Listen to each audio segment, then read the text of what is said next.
ولله على الناس حج البيت من استطاع إليه سبيلا যারা সমর্থবান তাদের উপর আমি আল্লাহ ফরজ করে দিয়েছি হজ করা। যে বান্দা সমর্থ রাখে মক্কায় যাওয়ার জন্য, ওই ব্যক্তির জন্য ফরজ হজ করা।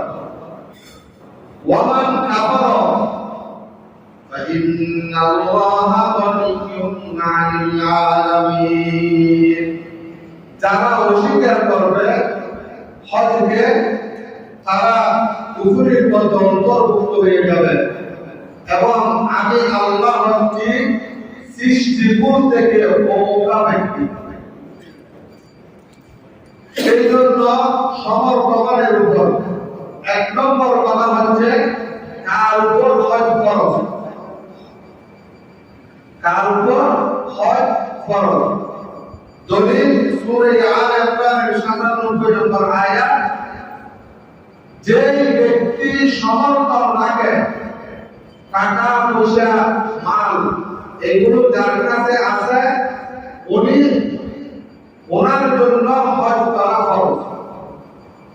প্রথম নম্বর মৌলিক কথা হচ্ছে হজ কার উপর ফরজ, যিনি সমর্থবান ওনার উপর হজ ফরজ। দ্বিতীয় নম্বর কথা, হজ জীবনে কয়বার ফরজ? হজ জীবনে একবার ফরজ। হজ জীবনে কয়বার ফরজ? একবার। হযরত আবু হুরায়রা রাদিয়াল্লাহু তাআলা আনহু বর্ণনা, মুসলিম শরীফের 3148 নম্বর হাদিস।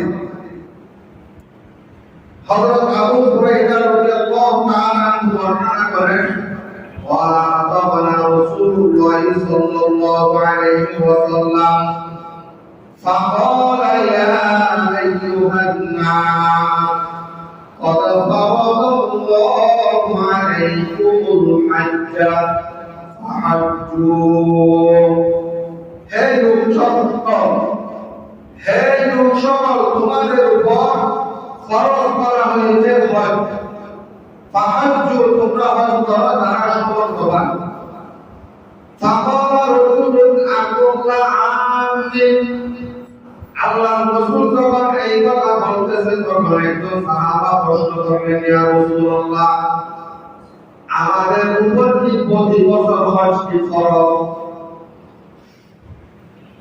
আকুল্লা আমিন ইয়া রাসূলুল্লাহ, প্রতি বছর কি আমাদের জন্য হজ করা ফরজ?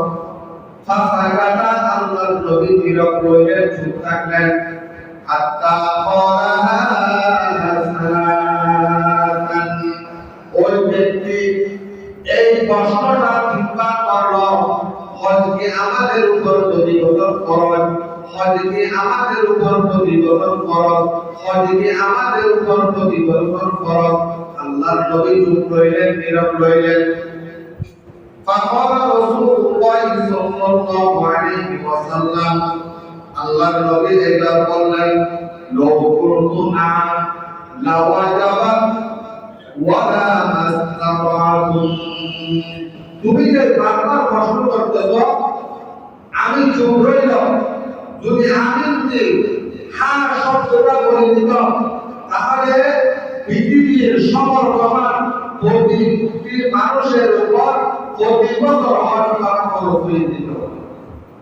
ওয়ালা মাসতাতা'তুম, যেটা তোমরা করার জন্য শক্তি রাখতে না, যেটা করার জন্য তোমাদের দ্বারা সম্ভব না প্রতি বছর, তাহলে এক নম্বর কথা হচ্ছে হজ কার উপর ফরজ? সমর্থবান যিনি, ওনার উপর ফরজ। দ্বিতীয় নম্বর কথা, হজ জীবনে কয়বার ফরজ? জীবনে হজ একবার ফরজ। কার উপর? সমর্থবান যিনি, ওনার উপর। ইবনে মাজাহ 2886 নম্বর হাদিস, হযরত ইবনে আব্বাস রাদিয়াল্লাহু তাআলা আনহু বর্ণনা, উনি বলেন, আন্না আন্নাল আকরা ইবনে হাবিস, আকরা ইবনে হাবিস নামে একজন সাহাবী, উনি আল্লাহর নবী থেকে প্রশ্ন করলেন। সাআলান নবী সাল্লাল্লাহু আলাইহি ওয়াসাল্লাম فقال يا رسول الله الحج في كل سنة أو مرة واحدة। আকরা ইবনে হাবিস আল্লাহর নবী থেকে প্রশ্ন করলেন, ইয়া রাসূলুল্লাহ, হজ কি প্রতি বছরে ফরজ নাকি জীবনে একবার ফরজ? قال بل مرة واحدة। আল্লাহর নবী বললেন, জীবনের সমর্থবান মানুষের উপর একবার হজ ফরজ। ফামান ইসতাতা, যদি কেউ তার থেকে বেশি করে, একবার করার পরে আবার করছে ফাতাতাওয়াহুন, সেই নফল হজ আদায় করলো। কি হজ আদায় করলো? নফল হজ আদায় করলো। হ্যাঁ, তুমি যতবার করতে পারো, কিন্তু জীবনে একবার করো। যদি তার চাইতে তুমি বেশি করো, তাহলে এগুলো নফল হিসেবে গণনা হবে। তৃতীয় নম্বর কথা, হজ আদায়ে বিলম্ব না করা। হজ আদায়ে কি না করা? বিলম্ব না করা। ইবনে মাজাহ 2883 নম্বর হাদিস। এই হাদিসের বর্ণনাকারী হচ্ছে হযরত ইবনে আব্বাস রাদিয়াল্লাহু তাআলা। قال رسول الله صلى الله عليه وسلم من أراد الحج، কোন মানুষ, সমর্থবান মানুষ হজ করার জন্য ইরাদা করছে, ইচ্ছা করছে, ফালইয়াতাআজ্জাল, সে যেন তাড়াতাড়ি হজ করে নেয়। কেন? ফাইন্নাহু ক্বাদ ইয়ামরাদুল মারিদ, হতে পারে উনি কোন ব্যায়ামের মধ্যে, কোন অসুস্থতার মধ্যে রোগ আক্রান্ত হতে পারে। হজ যে মানুষের উপর ফরজ, টাকা পয়সা আপনার থেকে আছে, এখন আপনি হজ করতেছেন না, হজ এরাদা করতেছেন, হজ করবেন, আপনি তাড়াতাড়ি হজ করে নেওয়া। তাহলে কেন করবেন? তাহলে এক নম্বর, হতে পারে আপনি কোনো একটা রোগের মধ্যে আক্রান্ত হতে পারেন।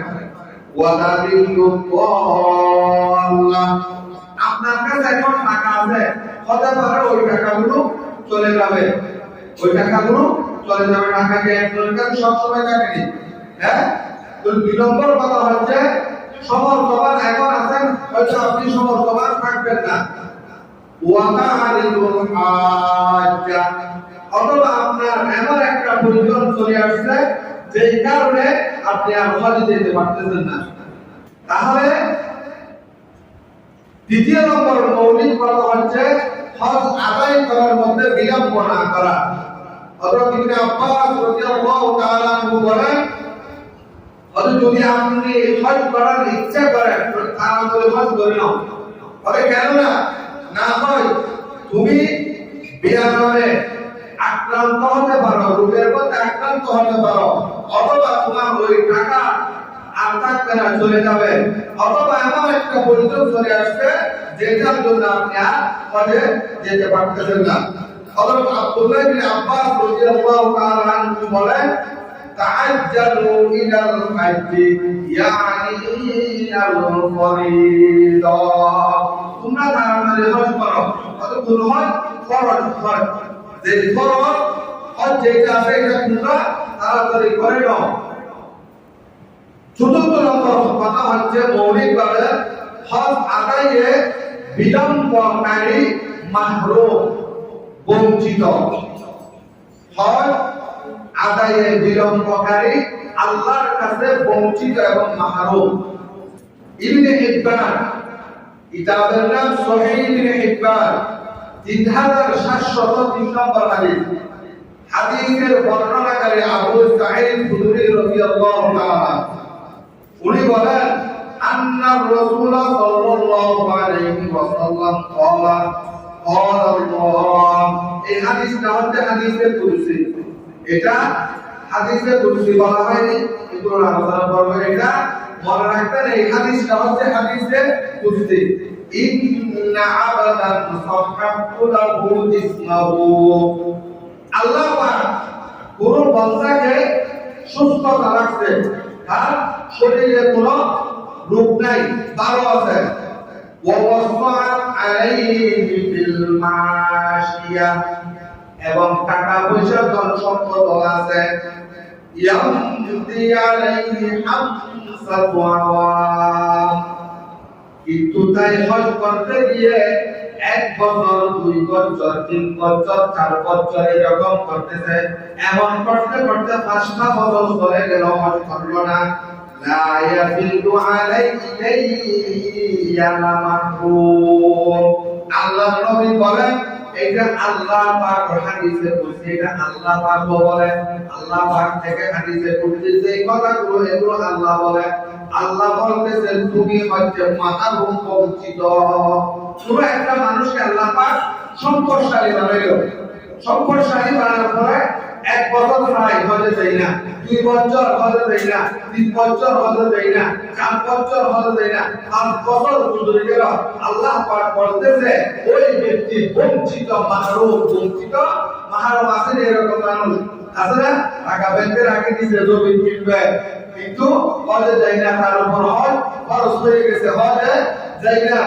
তাহলে চতুর্থ নম্বর হচ্ছে হজ আদায়ে বিলম্বকারী মাহরুম। বলেন শব্দ কি? মাহরুম শব্দ বলেন মাহরুম।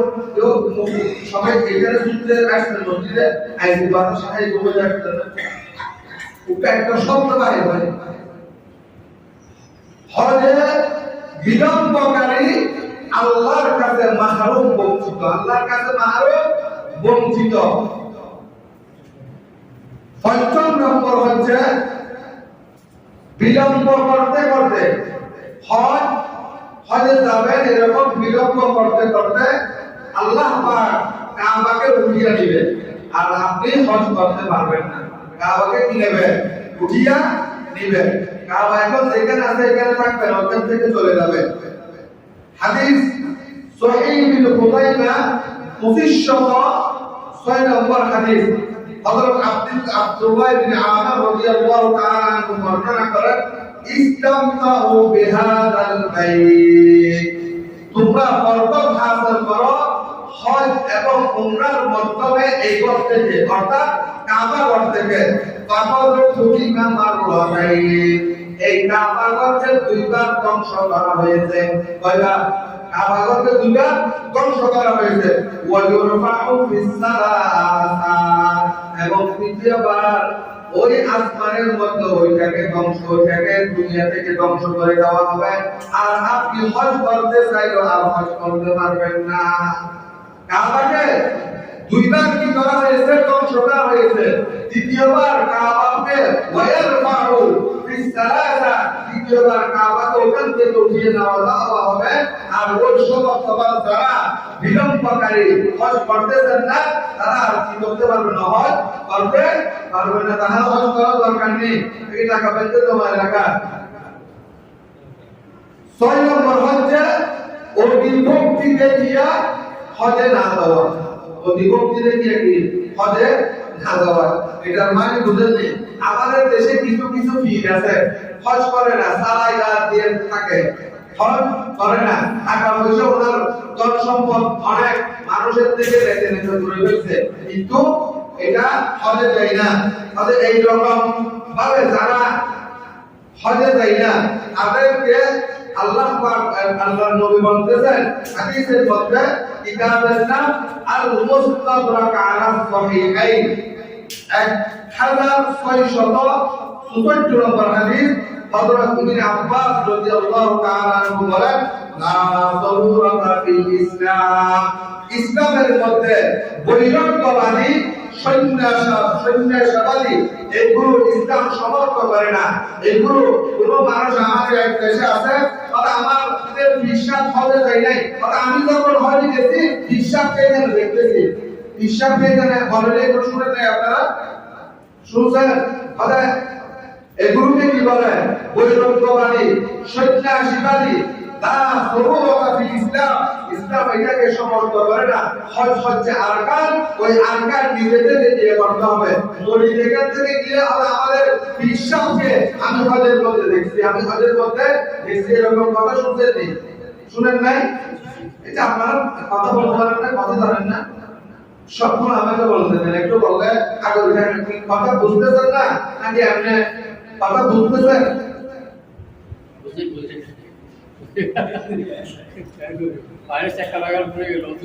ছয় নম্বর হচ্ছে হজের মৌলিক কথা, অধিভক্তিতে গিয়া হজে অনেকে হজ করে না, অধিভক্তিতে গিয়া যেটা ইসলাম কি করে না, সমর্থন করে না, হজে যেটা হবে তারা সমর্থবান। সপ্তম নম্বর হচ্ছে হজের নিয়ম কানুন নবীজির সুন্নাহ মোতাবেক শিখে নেওয়া, কারণ নবীজির সুন্নাহ মোতাবেক শিখে নেওয়া। নাসাই শরীফের 3062 নম্বর হাদিস, এই হাদিসের বর্ণনাকারী জাবের ইবনে আব্দুল্লাহ রাদিয়াল্লাহু তাআলা আবু যুবাইর আন্নাহু সামি'a জাবের ইবনে আব্দুল্লাহ ইয়াকুল রাআইতু রাসূলুল্লাহ সাল্লাল্লাহু আলাইহি ওয়াসাল্লাম ইয়ারমিল জুমরাতা ওয়া হুয়া আলা বা'iratin। আল্লাহর নবী জুমাইরা যেখানে শয়তানকে পাথর মারে ওইখানে ওই জায়গার মধ্যে বা'ir বলা হয় উটের উপর, উটের উপর আল্লাহর নবী বসা। এই মত অবস্থায় আল্লাহর নবী বলতেছে, হে দেখো তোমরা শুনো আমি তোমাদেরকে কি করি। ওয়া হুয়া ইয়াকুল, আল্লাহর নবী বলেন, ইয়া আইয়ুহান নাস খুযু মানাসিকাকুম, তোমরা হজের মশালাগুলো আমার থেকে শিখে নাও, হজের মশালাগুলো কাছ থেকে আমার থেকে শিখে নাও। ফাইন্নী লা আদরি লাআল্লা লা উহাদ্দু বা'দা ইলমি হাযা, হতে পারে আমি আগামী বছর আর থাকবো না, দুনিয়া থেকে চলে যাব। তোমরা ওই হজের বিষয়গুলো, হজের সুন্নাহগুলো আমি নবী থেকে শিখে নাও। আমি নবী থেকে হজ করতে হবে কি নবীর সুন্নাত মোতাবেক। যদি 7 নম্বর মৌলিক কথা হচ্ছে হজের নিয়ম কানুন নবীর সুন্নাহ মোতাবেক কি করা, শিখে নেওয়া। 8 নম্বর হচ্ছে হজের মধ্যে 3টি কাজ করা কঠিনভাবে নিষিদ্ধ। 3টি কাজ করা হজের মধ্যে কঠিনভাবে নিষিদ্ধ। নম্বর সূরা বাকারার আয়াত নম্বর 197, ফামান ফারাদা ফীহিন্নাল হজ্জ ফালা রাফাসা ওয়ালা ফুসুকা ওয়ালা জিদালা ফিল হজ্জ। তোমরা যাদের উপর হজ ফরজ হয়েছে সমর্থবান, তোমরা যখন এখানে হজ করতে যাবে 3টা কাজ করবে না। কয়টা কাজ? ফালা রাফাসা, 1 নম্বর অশ্লীলতার কথা বলবে না, অশ্লীল কথা বলবে না। হলে এমন কি স্বামী স্ত্রী যদি হজে গেছেন, ওইখানে দেশের মধ্যে আমরা বিভিন্ন সময় স্ত্রীর সাথে মশকারি করে কিছু অশ্লীল কথা বলা যায়, যখন বলেন ওই রকম কত হজের মধ্যে দিয়ে বলতে পারবে না। 1 নম্বর হচ্ছে ফালা রাফাসা, অশ্লীল কথা বলা যাবে না। ওয়ালা ফুসুক, কোন গুনার কাজ করা যাবে না। ওয়ালা জিদালা ফিল হজ, এবং হজে গিয়ে একজন আরেকজনের সাথে ঝগড়া করা যাবে না। 3টা কাজ একদম মারাত্মকভাবে নিষিদ্ধ। 9 নম্বর হচ্ছে উত্তম হজ হচ্ছে হজ্জে তামাত্তু। উত্তম হজ কি? হজ্জে তামাত্তু। এবার এটা বলার আগে হজ কয় প্রকার শুনে। হজ হচ্ছে 3 প্রকার। হজ কয় প্রকার? 3 প্রকার। 1 নম্বর হচ্ছে হজ্জে আফরাদ, হজ্জে ইফরাদ। 2 নম্বর হজ্জে তামাত্তু। 3 নম্বর হজ্জে কেরান, হজ্জে কেরান। এবং হজ্জে আফরাদ কাকে বলে? হজ্জে আফরাদ বলা হয় সিরিফ হজের জন্য ইহরাম বাঁধা। কিসের জন্য? হজের জন্য। আর এইগুলো হজের জহজে যারা সৌদিতে আছে তাদের জন্য। হজ্জে আফরাদ কাকে বলে? মাত্র হজের জন্য কি করা ইহরাম বাঁধা। দ্বিতীয় নম্বর হচ্ছে হজ্জে তামাত্তু। হজ্জে তামাত্তু, হজ্জে তামাত্তু কাকে বলে? আপনি এই উমরার জন্য ইহরাম বাঁধা, উমরার জন্য ইহরাম বাঁধার পরে আবার উমরা শেষ করে ইহরাম খুলে ফেলা, হালাল হয়ে যাওয়া, আবার হজের জন্য আলিভাবে আবার কি করা ইহরাম করা, এইটাকে হজ্জে তামাত্তু বলা হয়। কোরআন শরীফের মধ্যে আসছে সূরা আলে ইমরান এর মধ্যে সূরা বাকারা ফামান তামাত্তা বিল উমরাতি ইলাল হজ ফামাস্তাইসারা মিনাল হাদি। হজ্জে তামাত্তু হচ্ছে ইহরাম উমরার জন্য একটা, হজের জন্য আরেকটা, অর্থাৎ কিছুদিন কি করা রিল্যাক্স হওয়া মাঝখানে, তারপরে আবার হজের জন্য এটাকে হজ্জে তামাত্তু বলা হয়। আর এটা সবচেয়ে আফদল। তৃতীয় নম্বর হচ্ছে হজ্জে কিরান। হজ্জে কিরান বলা হয় এক ইহরামে উমরা এবং হজ দুটোটা আদায় করা। এক ইহরামে ইহরাম করবেন একটা, উমরা করার পরে ইহরামে থেকে যাবেন এবং এইটা দিয়ে কি করবেন হজ করবেন, এটাকে হজ্জে কিরান বলা হয়। তাহলে হজ কয় প্রকার? হজ কয় প্রকার? একটু মুখ দিয়ে বলেন না। হজ কয় প্রকার? তিন প্রকার। হজ্জে ইফরাদ, হজ্জে তামাত্তু, হজ্জে কিরান। হজ্জে কিরান, হজ্জে ইফরাদ বলা হয় এক শুধু হজের জন্য ইহরাম বাঁধা, হজের জন্য কি করা ইহরাম বাঁধা। হজ্জে তামাত্তু হচ্ছে ইহরামের জন্য একটা এবং কিসের জন্য হজের জন্য আরেকটা, মাঝখানে রিল্যাক্স হওয়া। আর এইটা যারা করবে তাদের থেকে দিতে হবে মিনাল হাদি, হাদি দিতে হবে, হাদি দিতে হবে, ছাগল কুরবানি দিতে হবে, এরকম গরু কুরবানি দিতে হবে। আর এইটা মুফাসসিরিন একরাম ফুকাহায়ে একরাম বলছে যারা দূরে থেকে যায় তাদের জন্য এটা আফদল। আবার কেউ কেউ বলেছে হজ্জে কিরানে ভালো, হজ্জে কিরান। আর কেননা আমাদের নবীজি করেছেন হজ্জে কিরান, নবীজি কি করেছেন হজ্জে কিরান করেছেন। একই ইহরামে কি করছে উমরা করছে হজও করছে। কথা বুঝতে পারছি? তাহলে হজ কয় প্রকার? তিন প্রকার। এগুলো এমনি বলতেছি শুনতেছেন এরকম একজন থেকে জিজ্ঞাসা করলে দুই একজন ছাড়া একজনও পারবেন না। সমস্ত মানে আকসার মানুষ হজে গিয়ে হজ করো এমনি হজ করে একটা হাদিসা এসে লাগাই দিছে না, উনি হাদিসা আগে ওই মাসাইলু ইয়াজাত তো হজ কি তারপরে হজ মাসালা মাসাইল মানে রাসূল হাদিসে কি হয়, রাসূল হাদিসে বলতেছে হজের মাসালা আমি নবীর সুন্নাহ মোতাবেক শিখে তখন হজ করবে। হজে গিয়ে আসছে এখন আসে হাদিসা লাগাই দিছে না। তাহলে 9 নম্বর হচ্ছে উত্তম হজ হচ্ছে হজ্জে তামাত্তু। সহিহ ইবনে হিব্বান 3920 নম্বর হাদিস, হযরত উম্মে সালামা রাদিয়াল্লাহু তাআলা আনহা রাসূলের বিবি, উনি বলেন সামিআতু রাসূলুল্লাহি সাল্লাল্লাহু আলাইহি ওয়াসাল্লাম ইয়াকুল ইয়া আলা মুহাম্মদ মান হাজ্জা মিনকুম ফালইউহিল্লা বিউমরাতিন ফি হাজ্জাতিন।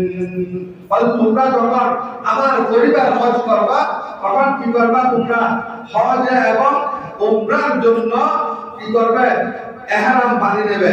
অর্থাৎ উমরা করার পরে ইহরাম খুলে তারপরে আবার হজের জন্য কি করা ইহরাম পরিধান করা, এইটাকে হজ্জে তামাত্তু বলা হয়।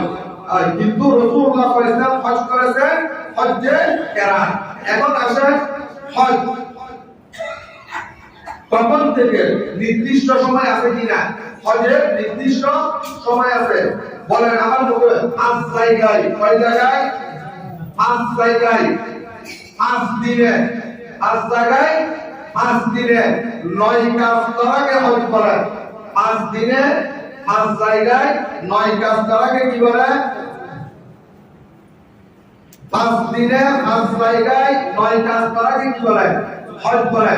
তার মধ্যে জায়গাগুলো 1 নম্বর হচ্ছে মিনা, দ্বিতীয় নম্বর হচ্ছে আরাফা, তৃতীয় নম্বর হচ্ছে মুজদালিফা, চতুর্থ নম্বর হচ্ছে জামারা, পঞ্চম নম্বর হচ্ছে বাইতুল্লাহ। জায়গা কয়টা হয়েছে? জায়গা কয়টা হইছে পাঁচটা এক নম্বর মিনা দ্বিতীয় নম্বর আরাফা তৃতীয় নম্বর মুজদালিফা চতুর্থ নম্বর জুমারা এবং পঞ্চম নম্বর হচ্ছে বাইতুল্লাহ পাঁচ জায়গা হইছে এবার আসেন দিন পাঁচটা হজের দিন কয়টা পাঁচটা 8 তারিখ 8 এ জিলহজ 9 এ জিলহজ 10 এ জিলহজ 11 এ জিলহজ 12 এ জিলহজ কয়টা হইছে তারিখ পাঁচটা দৈনিক জায়গা কয়টা পাঁচটা তারিখ কয়টা পাঁচটা এবং কাজ কয়টা বলছি পাঁচ কয়টা নয়টা কাজ কয়টা তার মধ্যে তিনটা কাজ ফরজ তিনটা কাজ ফরজ আর ছয়টা কাজ ওয়াজিব তিনটা কাজ ফরজ চারটা কাজ ওয়াজিব ফরজ কি কি ইহরাম বাঁধা কি বাঁধা ইহরাম বাঁধা ইহরাম মানে আসিলেরও দুইটা কাপড় আসিলেরও সাদা দুইটা কাপড় আসিলেরও দুইটা সাদা কাপড়কে কি বলা হয় ইহরাম বলা হয় দ্বিতীয় নম্বর হচ্ছে আরাফাতের ময়দানে অবস্থান করা আরাফাতের ময়দানে অবস্থান করা তৃতীয় নম্বর হচ্ছে তাওয়াফে জিয়ারা করা তাওয়াফে জিয়ারা এই তিনটা ফরজ এই তিনটা কি ফরজ তাহলে নয়টার মধ্যে কয়টা গেল তিনটা আর ছয়টা কাজ হচ্ছে ওয়াজিব এক নম্বর হচ্ছে মুজদালিফা ওয়াজিব মুজদালিফা ওয়াজিব দ্বিতীয় নম্বর হচ্ছে শয়তানকে পাথর মারা ওয়াজিব শয়তানকে পাথর মারা ওয়াজিব তৃতীয় নম্বর হচ্ছে কুরবানি করা তৃতীয় নম্বর কি করা কুরবানি করা এবং চতুর্থ নম্বর হচ্ছে মাথার চুলগুলো মুন্ডানো এবং পঞ্চম নম্বর সাই বাইনা সাফা ওয়াল মারওয়া করা সাই বাইনা সাফা ওয়াল মারওয়া করা এবং ছয় নম্বর হচ্ছে বিদায়ী তাওয়াফ করা আর বিদায়ী তাওয়াফ এটা বাহির থেকে যারা যাবে তাদের জন্য ওয়াজিব যারা ওইখানে অবস্থান করে তাদের জন্য ওয়াজিব না তাদের জন্য ওয়াজিব না কথা বুঝতে এগুলো